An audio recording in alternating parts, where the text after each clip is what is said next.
I'm super excited to introduce our next speaker. Let's see. Okay. Deborah Dix Maxwell, president of the North Carolina NAACP.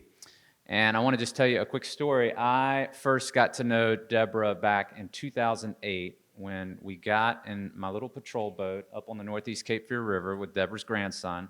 And we took a ride up the Northeast Cape Fear River to look at the site where Titan Cement wanted to build an enormous strip mine right on the Northeast Cape Fear River and burn coal to create Portland cement. And that was a fight that this community fought for a long time.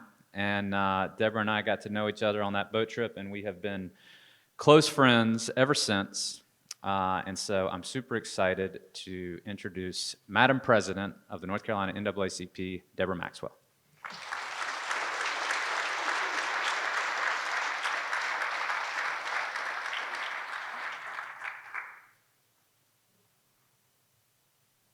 Good morning, everyone. There are two types of people I don't like to go behind, and it's a preacher and my mayor. But thank you for this opportunity. As you saw, Kemp told you, and it shows on there, I'm a former member of Cape Fear River Watch, and I welcome you to my home city. Yes, I was born here, Wilmington. And the only reason I'm a former member of Cape Fear River Watch because I'm a current member of Cape Fear Community College Board of Trustees, and there was a conflict in the meeting schedules. And I still love my water. Kemp can call me anytime. On here, he spent, 2 days doing swine permit meetings recently? So we are still involved. And someone, before I go into what I wrote, said, I didn't know y'all were into this. The NAACP, the National Association for the Advancement of Colored People, has an Environmental Climate Justice Committee on the national level.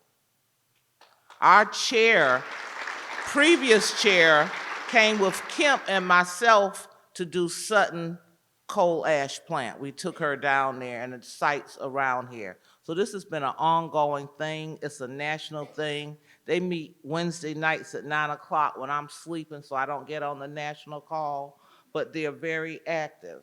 So please note that we are in this fight, and we have been in this fight for clean water, clean air, clean everything for quite a while, so much that there's a separate component to it. And I'm also, which they don't like to mention, on at Board of Legal Conservation Voters, which is also concerned on who's elected that's going to support and protect our environment and our water.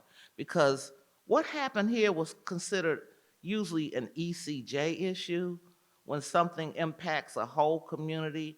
But this community had affluent people and low wealth people, but we were all impacted by the PFAS that came in our water here. Every last one of us. Some of us could buy a reverse osmosis system and put in our house or put in our apartment, but you know most landlords aren't going to do something like that. So I thank y'all for coming here, but one thing we got to do is increase the diversity of this room. Next time, you find someone else to come.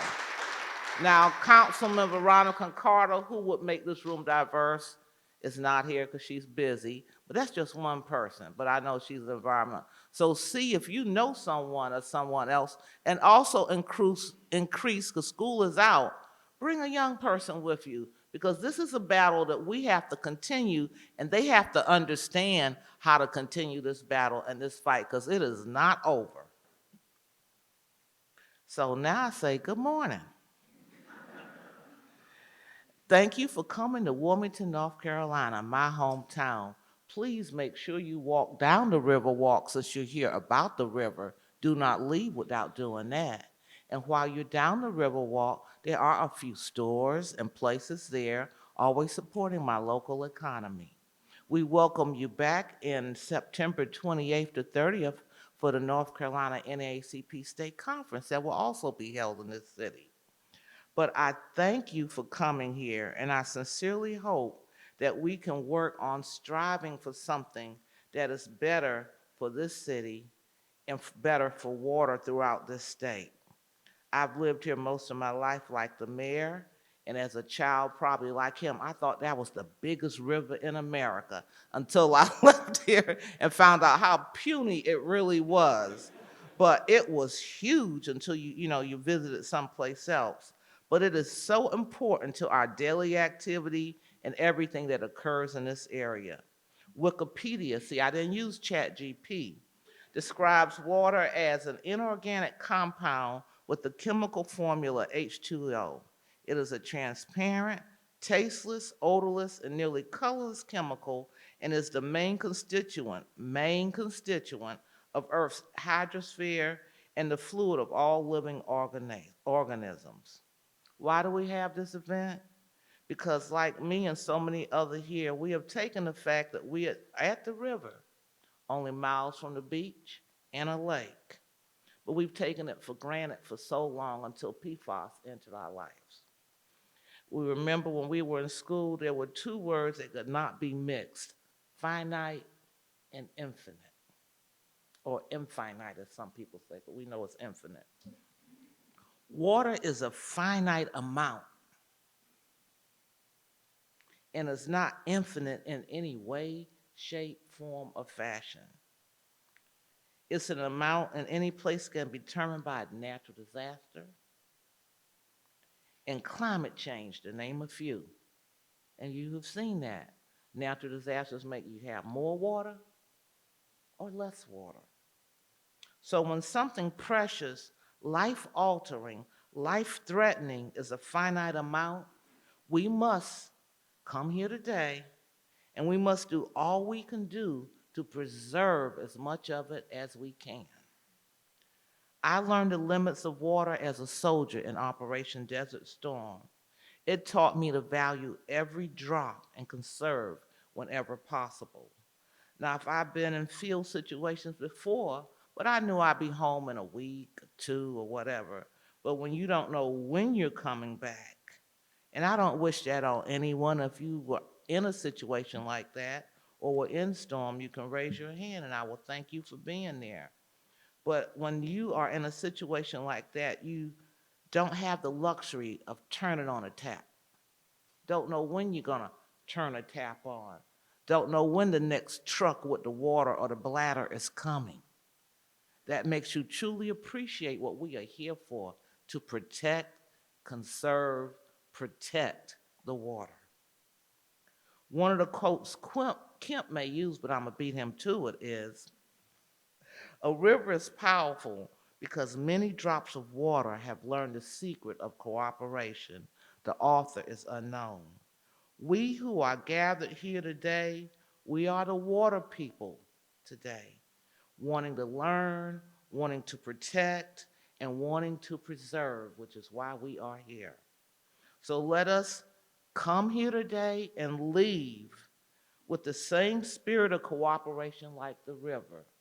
Let us consciously work together consistently to save what we have.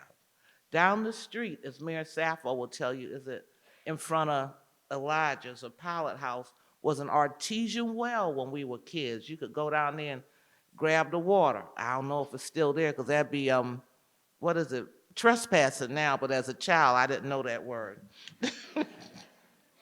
But if I got that water now, it'd be contaminated. But I don't know if that well is still there because it's all fenced up now. But let us consciously work together, always, to save what we have, to clean up what has been damaged, and keep the chemicals out.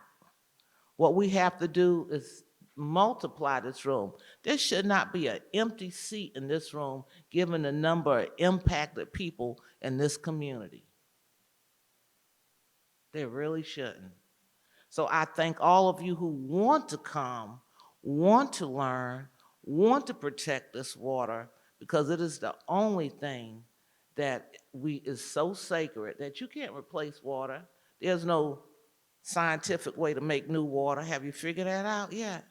No. So we must protect what we have, and we can do that. And I thank each of you for coming here. Bless you and have a wonderful day.